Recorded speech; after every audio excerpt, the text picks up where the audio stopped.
कविता और उसका पति राघव दोनों काम की तलाश में शहर जाते हैं। राघव मेहनत मजदूरी करने लगता है और कविता घर संभालने लगती है, लेकिन राघव की आमदनी इतनी नहीं थी। शहर के खर्चे उससे बहुत ही अधिक थे। कविता एक समझदार गृहिणी थी, लेकिन फिर भी इतने कम पैसों में वो घर को संभाल पाने में असमर्थ महसूस कर रही थी। जितनी कमाई होती है उसका आधा हिस्सा तो घर के किराए में ही चला जाता है। फिर यहाँ पर बिजली का बिल अलग आता है और पानी का बिल अलग आता है। कुछ भी तो नहीं बचता राघव। सोचा था शहर जाऊंगा तो किस्मत चमक जाएगी, लेकिन यहाँ तो गांव से भी बुरा हाल है। क्या करूं कुछ समझ में नहीं आ रहा। कई लोगों को बोला है कि अच्छी नौकरी बता दें। अच्छा सुनो कविता, मुझे ना बहुत तेज भूख लगी है। मैं मुंह धोकर आता हूँ, तुम खाना बना दो ना प्लीज। कविता के घर में इस समय सब्जी भी नहीं थी और ना ही दाल थी। उसने एक डब्बे में देखा, उसमें अचार था। वो उसे गांव से लेकर आई थी। उसने जल्दी से रोटियां बनाई, अचार के साथ राघव को खाने के लिए दे दिया। भाई बहुत दिनों बाद अचार रोटी खा रहा हूँ, सच में बहुत मजा आ गया। कुछ भी कहो कविता, तुम्हारे हाथों में जादू है, जादू। अचार तो तुम इतना अच्छा डालती हो ना कि बस पूछो ही मत। तभी राघव का जानने वाला घर में आता है, जो राघव को नौकरी के बारे में बताने आया था। राघव उसे खाना खाने के लिए कहता है। वैसे राघव, हो तो खाने का टाइम रहा है। भाई भूख भी बहुत तेज लगी है भाभी जी। अगर एतराज ना हो तो 2 रोटी मैं भी खा लूं। ये क्या बात हुई भैया? दाने दाने पर लिखा है खाने वाले का नाम। पूछो मत, बैठ जाओ, मैं अभी रोटियां लेकर आती हूँ। आप पर सब्जी नहीं है भैया, अचार के साथ खानी होगी। अरे मुझे कोई दिक्कत नहीं है। वो आदमी जैसे ही पहला निवाला खाता है, उसे अचार बहुत ही स्वादिष्ट लगता है। अरे वाह भाभी जी, क्या अचार डाला है। क्या ये आपने बनाया है? मजा आ गया सचमुच। बहुत दिनों बाद ऐसा गांव का स्वाद आया है। अरे हाँ भाई, तेरी भाभी ने ही अचार बनाया है। तुम्हें पता है ना, कविता बहुत तरह के अचार बनाना जानती है। अच्छा मैंने तुझे काम के लिए बोला था ना? हाँ भाई, एक जगह बात तो की है, लेकिन मशीनों का काम है, थोड़ा सा मुश्किल भी होगा। देख भाई, मैं सीधी बात करता हूँ, जान को खतरा भी हो सकता है। अरे नहीं नहीं भैया, ऐसे काम की क्या जरूरत है। थोड़ा खा लेंगे, लेकिन जान दांव पर नहीं लगाएंगे। अरे भाभी जी, मैं तो बस राघव के कहने पर बताने चला आया था। भाई तनख्वाह अच्छी थी और कोई बात नहीं। उसके चले जाने के बाद राघव कविता से नौकरी की बात करता है, पर कविता बिल्कुल मना कर देती है। सैलरी आने पर आते ही खत्म हो गई। कविता राघव के साथ बाजार में सब्जी लेने गई हुई थी। थोड़े बहुत बचे पैसों से आज वो मनपसंद सब्जियां लेने की सोच रही थी, लेकिन बाजार में जब सब्जियों के दाम सुने तो उसने तौबा कर ली। ना बाबा ना, सब्जियां तो बहुत महंगी हैं। ऐसा करती हूँ, अचार बनाने का सामान ले लेती हूँ। हाँ देखो, वहां पर कितना अच्छा कच्चा आम आया हुआ है। सुनो, एक तरह का अचार खाएंगे ना तो बोर हो जाएंगे। ऐसा करती हूँ, लहसुन ले लेती हूँ और मिर्च ले लेती हूँ। 3 तरह का अचार घर में होगा तो कोई दिक्कत नहीं होगी। और फिर कविता ने बड़ी मेहनत से आम, मिर्च और लहसुन का अचार बनाया। तभी उसके पड़ोस में रहने वाली एक औरत उसके घर प्याज आज मांगने आ गई। अचार की खुशबू से घर महक रहा था। उसके मुंह में पानी आ गया और उसने कविता से कहा, अरे बड़ी अच्छी खुशबू आ रही है अचार की। हाँ, वो मैंने नया अचार बनाया है ना, ढक्कन खोलकर उन्हें देख रही थी कैसा बना है। आई तो तुमसे प्याज लेनी थी, लेकिन अगर थोड़ा सा अचार मिल जाता तो। हाँ हाँ, क्यों नहीं, मैं अभी लेकर आती हूँ। कविता अचार लेकर आती है। वो औरत वहीं पर खड़े होकर थोड़ा सा अचार चखती है और कविता से कहती है कि ऐसा अचार तो सिर्फ गांव में ही बनता है, यहाँ तो घटिया मसाले का अचार मिलता है। शाम को, सुनो राघव, मुझे ख्याल आया है कि बाजार में क्यों ना हम भी अचार बेचें। आज पड़ोसन बता रही थी कि यहाँ पर बड़ा ही बेकार मसाले का अचार मिलता है। सोचो, अगर लोगों को हमारा अचार अच्छा लगा तो हम अपना काम कर सकते हैं। कह तो तुम बिल्कुल ठीक रही हो, लेकिन हमें बहुत सारा अचार बनाना पड़ेगा ना। तुम भी ना हमेशा नुकसान की बात करते हो। अभी तो हमने घर में अचार बनाया है, पहले उसे बेच कर देखते हैं। अगर लोगों को पसंद आया तो फिर बहुत ज्यादा अचार बना लेंगे। उनके यहाँ सप्ताह में एक बार बाजार लगता था, जिसमें राघव कविता के साथ जाता है, अचार बेचने लगता है। अचार ले लो अचार, मैं आम का अचार, मिर्च का अचार, लहसुन का अचार। अचार ले लो अचार, मैं घर के तैयार मसालों से बना हुआ अचार, हाजमे को ठीक रखने वाला अचार। भाई अचार ले लो अचार। तभी वहाँ से गुजरने वाली दो औरतें राघव की आवाज सुनकर अचार को चखने के लिए आती हैं। कविता उन्हें अचार चखने के लिए देती है। दोनों को अचार बहुत पसंद आता है और वो खरीद लेती हैं। देखो अचार बिक गया, थोड़ा सा और बचा है, थोड़ी और जोर से आवाज लगाओ ना। हाँ, अचार ले लो अचार। राघव भी खुश हो जाता है और वो जोर से आवाज लगाता है। फिर 2-3 लोग और आते हैं और वो अचार खरीद लेते हैं।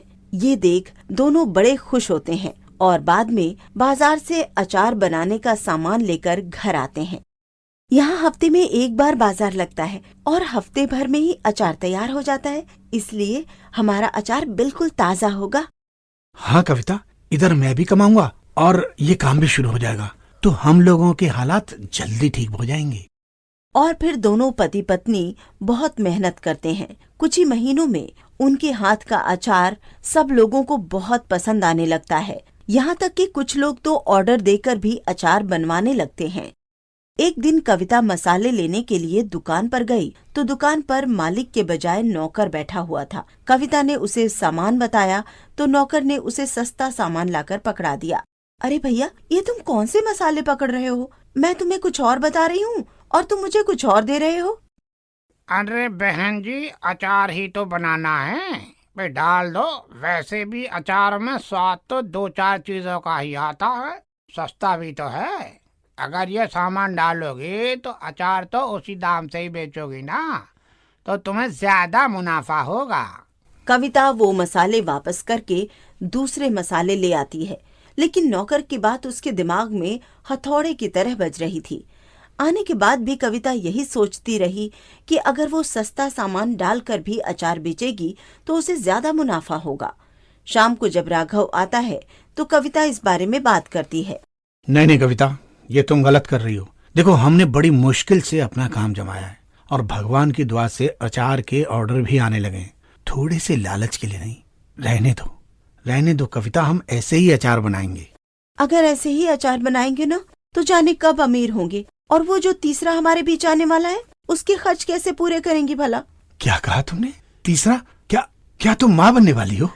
तुम भी तो बाप बनने वाले हो। ये सुनते ही राघव कविता को गले लगा लेता है और उस समय अचार की बात इधर उधर हो जाती है। लेकिन अगली बार जब कविता सामान लेने के लिए जाती है तो वो सस्ता सामान लेकर आ जाती है और देखती है कि उसने पूरे 600 रुपए सामान पर बचा लिए। मैं भी कितनी मूर्ख थी, इतने महीनों में कितना नुकसान कर लिया अपना। हर हफ्ते 600 रुपए बचते तो कितने पैसे अभी हमारे पास होते। कविता ने राघव को कुछ नहीं बताया और अचार तैयार कर वो बाजार में बेचने लगी। लोगों को शुरू में ज्यादा फर्क नजर नहीं आया। कविता का अचार ऐसे ही बिकता रहा, लेकिन धीरे धीरे लोगों ने शिकायत करना शुरू कर दिया। देखो बहन, पिछली बार जो मैं अचार लेकर गई थी उसमें वो स्वाद नहीं था जो पहले लेकर गई थी। अगर बढ़िया सामान दोगी तो मैं लेकर जाऊंगी, वरना खरीदा हुआ भी अचार वापस कर जाऊंगी। हाँ, लेकिन ऐसा कैसे? मैं तो बिल्कुल अचार इसी तरीके से बना रही हूँ। बहन, हमारे घर में पैसों का पेड़ नहीं लगा है, हम भी मेहनत करके पैसे तुम्हें देकर जाते हैं। अगर चीज अच्छी नहीं निकली तो मैं तो वापस करके जाऊंगी। हाँ। कविता उसे अचार देती है और मन ही मन सोचती है, अगर एक औरत ने नहीं खरीदा तो कौन सा भारी नुकसान हो जाएगा, 2 ग्राहक और ज्यादा आ जाएंगे।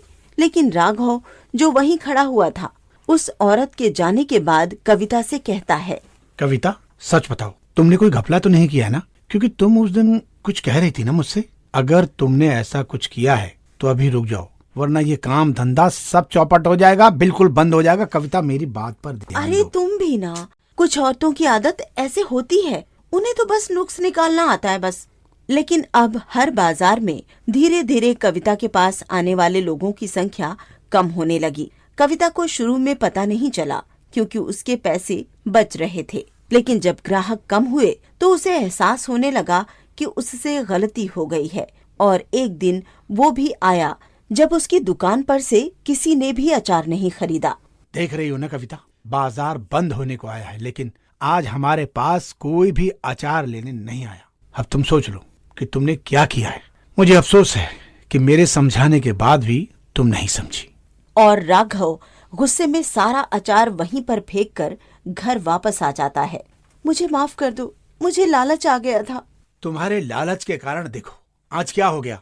हमारा इतना अच्छा काम चलता हुआ बिल्कुल बंद हो गया। कविता, तुम सोच सकती हो वो तीसरा आने वाला मेहमान अब हमारे साथ गरीबी देखेगा, गरीबी। नहीं नहीं, मैं ऐसा नहीं होने दूंगी। अब मैं अच्छे मसाले से अचार बनाऊंगी और वापस से सब कुछ ठीक कर दूंगी। अब सब कुछ ठीक होने वाला नहीं है कविता। अगर हम इस बाजार में वापस से अचार बेचने जाएंगे ना तो कोई हम पर भरोसा नहीं करेगा और बाकी बाजार हमसे बहुत दूर है। राघव, मुझे माफ कर दो। मैं मानती हूँ बाकी बाजार दूर लगते हैं, लेकिन मैं सच बता रही हूँ, मैं अब कोई घपला नहीं करूंगी। जैसे पहले अचार बनाती थी ना वैसे ही अचार बनाऊंगी, लेकिन ये काम बंद मत होने दो। कोशिश करके देखते हैं फिर से, लेकिन मुझसे वादा करो अब कभी लालच में नहीं पड़ोगी। और उसके बाद फिर से कविता वैसा ही अचार बनाने लगी, लेकिन अब राघव उस अचार को लेकर दूसरे मार्केट में बहुत दूर बेचने के लिए जाने लगा। और फिर कुछ समय बाद धीरे धीरे वहां पर उनका काम जम गया। जब उनके घर नया मेहमान आया तब तक कविता और राघव का काम फिर से शुरू हो गया और कविता ने कसम खा ली थी कि वो अब कभी भी लालच से काम नहीं करेगी। भगवती बहुत दुखी थी। पिछले 1 हफ्ते से उसका पति घर नहीं आया था। वो 2 बार पुलिस स्टेशन भी जा चुकी थी। आस पड़ोस के लोग भी उसके पति को ढूंढ रहे थे। भगवती को सुध-बुध भी नहीं थी कि वो अपने बच्चों पर ध्यान दे सके। दोनों बच्चे भी बहुत दुखी हो रहे थे। बाबा तो कभी बिना बताए काम पर नहीं जाते थे ना, फिर यूं अचानक 1 हफ्ते से क्या बाबा को हमारी चिंता नहीं हो रही होगी? क्यों नहीं हो रही होगी? बाबा हमसे इतना प्यार करते हैं। अगले दिन सुबह भगवती पर दुखों का पहाड़ टूट पड़ा जब उसने देखा उसका पति कर्मवीर शादी करके आया है। हम सब यहाँ परेशान हो रहे हैं और तुम शादी करके आए हो? कौन है ये? मैं इसी से शादी करना चाहता था, लेकिन मेरे माँ बाप ने जबरदस्ती तुम्हें मेरे पल्ले बांध दिया। मुझे मेरा प्यार मिल गया है, मैं अब इसी के साथ रहूंगा। भगवान का शुक्र है कि इस समय बच्चे घर पर नहीं है, वो स्कूल में है। चले जाओ यहाँ से और कभी हमारी तरफ पलट कर मत देखना। मैं कह दूंगी कि तुम्हारा बाप मर गया है। कर्मवीर हंसता हुआ अपनी नई पत्नी के साथ वहां से चला जाता है। कुछ दिनों तक भगवती ऐसे ही गुमसुम रही, लेकिन फिर उसने ठान लिया कि वो अपने बच्चों को खुद पाल लेगी। उसने दोनों बच्चों को लिया और शहर अपनी मौसी के पास चली गई। तूने बहुत अच्छा काम किया है भगवती, मैंने तुम्हें हमेशा अपनी बेटी की तरह माना है।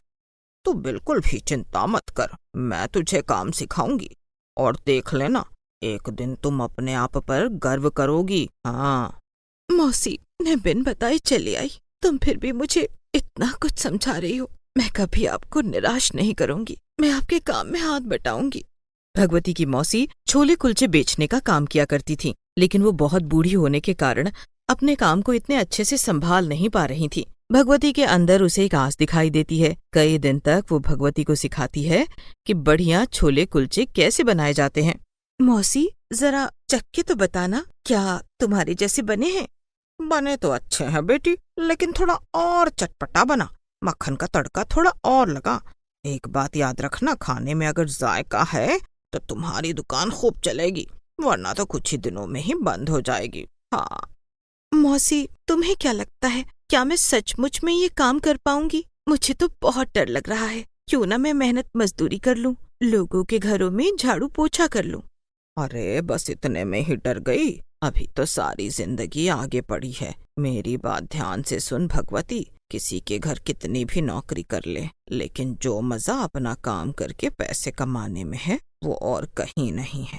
मेरे आगे पीछे तो कोई नहीं है, लेकिन तेरे तो 2-2 बच्चे हैं, तुझे इनका भविष्य भी देखना है। तू थोड़ा और हाथों में सफाई लेकर आ, देख जमा जमाया काम है, लोग मुझे जानते हैं। कुछ दिन में मेरे साथ काम करोगी तो तुझे भी लोग जानने लगेंगे। हाँ। भगवती को मौसी की बात समझ में आ जाती है। अगले दिन वो सुबह बच्चों का एडमिशन कराकर सामान लेते हुए घर आती है तो मन में ठान लेती है कि आज वो बहुत अच्छे छोले कुलचे बनाकर मौसी को खिलाएगी। शाम को जब मौसी अपने काम से आई तो भगवती ने उन्हें छोले कुलचे बनाकर खिलाए। भगवती, बस अब तू कमर कस ले, कल से तू मेरे साथ काम पर जाएगी। माँ, मजा आ गया, ये तो बहुत ही स्वादिष्ट बने हैं। माँ, थोड़े बचाकर रखना, कल हम स्कूल में भी लेकर जाएंगे। क्या सचमुच में ये बहुत अच्छे बने हैं क्या? तू बहुत अच्छे कह रही है, मैं तो कह रही हूँ कि इनका कोई मुकाबला ही नहीं है। चलो अब सो जाओ सब, कल से अपनी नई जिंदगी की शुरुआत करो। भगवती बेटी, डरने की कोई जरूरत नहीं है, बस जैसे आज छोले कुलचे बनाए हैं ना वैसे ही बनाने हैं तुम्हें। अगले दिन सुबह भगवती दोनों बच्चों को स्कूल भेजकर अपनी मौसी के साथ पूरी तैयारी के साथ छोले कुलचे बेचने के लिए तैयार हो जाती है। मौसी जहाँ दुकान लगाती थी वहां पर साफ सफाई करने के बाद भगवती भगवान की पूजा करती है। और मौसी, पता नहीं क्यों पर बहुत डर लग रहा है। मैं समझ सकती हूँ, जब पहली बार मैंने दुकान की थी तो मेरा भी यही हाल था, लेकिन आज मुझे डर नहीं लगता। तुझे भी आगे डर नहीं लगेगा। हे भगवान, मेरा साथ देना। तभी वहां पर एक आदमी आता है और छोले कुलचे पैक करने के लिए बोलता है। अरे आंटी जी, आप बनाओ ना, पता नहीं इनको बनाने आते हैं या नहीं। बेटा, अगर बनाने नहीं आते तो यहाँ पर खड़ा थोड़े ही रखती। इसको यहीं एक बार खाकर देखो, ऐसे छोले कुलचे कहीं नहीं मिलेंगे तुम्हें। उस आदमी की बात सुनकर भगवती के हाथ कांपने लगे। उसने कांपते हाथों से छोले कुलचे तैयार किए। देखने में तो अच्छे लग रहे हैं, लेकिन बुरा ना मानो तो क्या एक चम्मच में चख सकता हूँ? भगवती तुरंत एक चम्मच छोले उस आदमी को खाने के लिए देती है। खाने के बाद वो आदमी खुशी खुशी पैसे देकर वहां से चला जाता है। अरे तेरे हाथ तो अभी तक कांप रहे हैं, अब तो तेरा डर निकल जाना चाहिए। मौसी, मैं बता नहीं सकती, मुझे तो ऐसा लगा जैसे मेरा कलेजा मुंह को आ जाएगा। और भगवती की बात सुनकर मौसी हंसने लगी। फिर दोपहर तक मौसी के पास जितने भी लोग आज छोले कुलचे लेने के लिए आए वो सब भगवती ने ही बनाए। इतने लोगों को खाना खिलाने के बाद भगवती अब अपने आप को सहज महसूस कर रही थी। शाम को घर आने के बाद, ये क्या माँ, हमारे लिए छोले कुलचे नहीं बचे? कोई बात नहीं, तुम दोनों की छुट्टी है ना, तो कल तुम्हें गर्मा गर्म खाने को मिलेगा। मुझे तो छोले कुलचे बहुत अच्छे लगे, गांव में तो ये मिलते भी नहीं थे। रात को ही कुछ तैयारी करने के बाद भगवती सो जाती है। उसे चैन की नींद आती है। आज इतने दिनों से वो इसी डर के साथ सो नहीं पा रही थी कि पता नहीं उसे काम आएगा भी या नहीं। अगले दिन सुबह बच्चे भी साथ में जाते हैं और वहां पर अपनी माँ की मदद करते हैं। मौसी को जानने वाले सभी लोग अब भगवती को भी धीरे धीरे जानने लगते हैं। मौसी, एक बात बोलूं, अगर तुम बुरा न मानो तो? हाँ बेटी, बोल, क्या कहना चाहती है? मैं देख रही हूँ कि दिन पर दिन आपके पैरों पर सूजन बहुत बढ़ती जा रही है। पूरा दिन खड़ी रहती हो, बस अब आराम करो। अब मैं काम संभाल रही हूँ ना, धीरे धीरे और अच्छे से काम संभाल लूंगी। मुझे अच्छा नहीं लगता रोजाना आपके पैरों को देखकर। ये बात सुनने के लिए मेरे तो कान तरस गए थे। मेरे पास कोई था ही नहीं जो मेरे ऊपर ध्यान दे। सच कहा तूने, मुझे बड़ी तकलीफ होती है खड़े होने में। इतनी देर खड़ी रहती हूँ तो लगता है कि पैर ही टूट जाएंगे।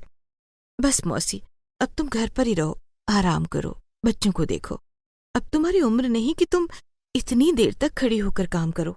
मौसी को आराम देती है और भगवती ने पूरी तरह काम संभाल लिया। वो घर को भी देखती और दुकान को भी देखती। वो हमेशा अच्छे मसालों का इस्तेमाल करती। उसने कुलचे भी बड़े नरम नरम लेने शुरू कर दिए और लोगों को उसके हाथ का स्वाद भी बहुत पसंद आने लगा। अब तो भगवती के पास काफी लंबी लाइन लगती थी। दोपहर के समय में तो उसे सांस लेने की फुर्सत भी नहीं मिलती थी। एक दिन एक बहुत अमीर आदमी उसके पास आता है।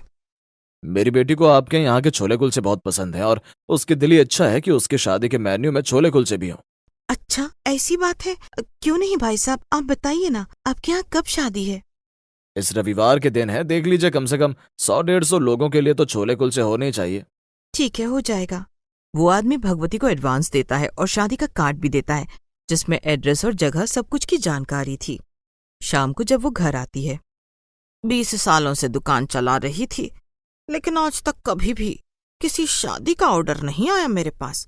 भगवती, मैंने कहा था ना कि एक दिन तुम फेमस हो जाओगी। हाँ, पर मौसी ये मेरे लिए बड़ा ही मुश्किल होगा। उस दिन तो तुम्हें मेरी मदद करनी होगी, मेरे साथ चलना होगा, मैं अकेले नहीं संभाल पाऊंगी।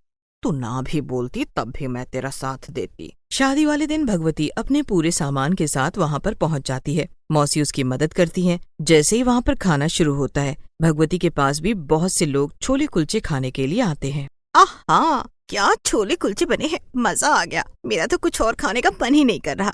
अरे बाबा, एक प्लेट और खा लेती हूँ, बहुत टेस्टी है। क्या सचमुच में बहुत ही अच्छे बने हैं क्या? चलो एक प्लेट मैं भी ले लेती हूँ। भगवती के पास काफी भीड़ थी। बढ़िया मक्खन में सिके हुए कुलचे और छोले सबको बहुत बढ़िया लग रहे थे। रात को जब सारा प्रोग्राम खत्म हो गया, वो अमीर आदमी भगवती के पास आता है। आपके छोले कुलचों की बहुत तारीफ हुई। ये आपका बैलेंस और ये कुछ खाना मैंने पैक कराया है, आप अपने घर ले जाइए आपके बच्चों के लिए, मुझे खुशी होगी। भगवती पैसे लेती है। उन्हें गिनते हुए भगवती को बहुत खुशी हो रही थी। इतना बड़ा अमाउंट उसके हाथ पर था। ऐसे क्या देख रही है, मेहनत का फल है। हाँ। वो दोनों घर पहुंच जाती हैं। बच्चों को खाने के लिए साथ लाया हुआ खाना देती हैं। भगवती सारे पैसे मौसी के हाथ में रखकर कहती है, मौसी, ये सब आपका है। अगर आपने मुझे इतने अच्छे तरीके से काम न सिखाया होता, आपकी दुकान न दी होती, तो ये भी मैं नहीं कमा सकती थी। अरे बेटी, तुम यहाँ पर हो, घर में रौनक रहती है, तुम इतनी मेहनत करती हो, ये तो तुम्हारा बड़प्पन है। मैंने ये पैसे ले लिए, अब इन पैसों को लो और जाकर अलमारी में रख दो, आगे काम आएंगे। और कोई भी ऑर्डर आए, घबराने का बिल्कुल भी नहीं, फट से ले लेना। हाँ। भगवती अपने पति के दुख को अब बिल्कुल भूल चुकी थी। वो अपनी नई दुनिया बना चुकी थी, जिसमें उसके बच्चे और मौसी खुशी खुशी रह रहे थे। इसी तरह 2-3 साल बीत जाते हैं और एक दिन सुबह मौसी हमेशा के लिए सो जाती हैं। भगवती उनका क्रियाकर्म बड़े अच्छे से करती है। उसके बाद भगवती को अब अकेले ही अपने बच्चों का ध्यान रखना था। उसने अपने पास जुड़े हुए पैसों को गिना और उसने फैसला लिया कि वो अपनी एक छोटी सी दुकान किराए पर लेगी, ताकि स्कूल से आने के बाद वो बच्चों को भी अपने साथ रख सके। हे भगवान, मेरी प्यारी मौसी की आत्मा को शांति देना। आज उनका ही आशीर्वाद है जिसकी वजह से मैं ये सब कुछ कर पाई हूँ। तभी वहाँ पर एक औरत आती है और अपनी बेटी की बर्थडे पार्टी के लिए ऑर्डर देती है। और भगवती को मौसी की बात याद आती है कि हाँ कहना और घबराना नहीं है। हाँ जी, हाँ जी, बिल्कुल, आप परेशान मत होइए। आप मुझे बस घर का एड्रेस बताइए। आप अपने बेटे की बर्थडे पार्टी को हमेशा याद रखेंगी। और उसके बाद भगवती अपनी जिंदगी में बहुत आगे बढ़ जाती है। बच्चों की परवरिश अच्छे से करती है और खुशी खुशी जीवन बिताती है।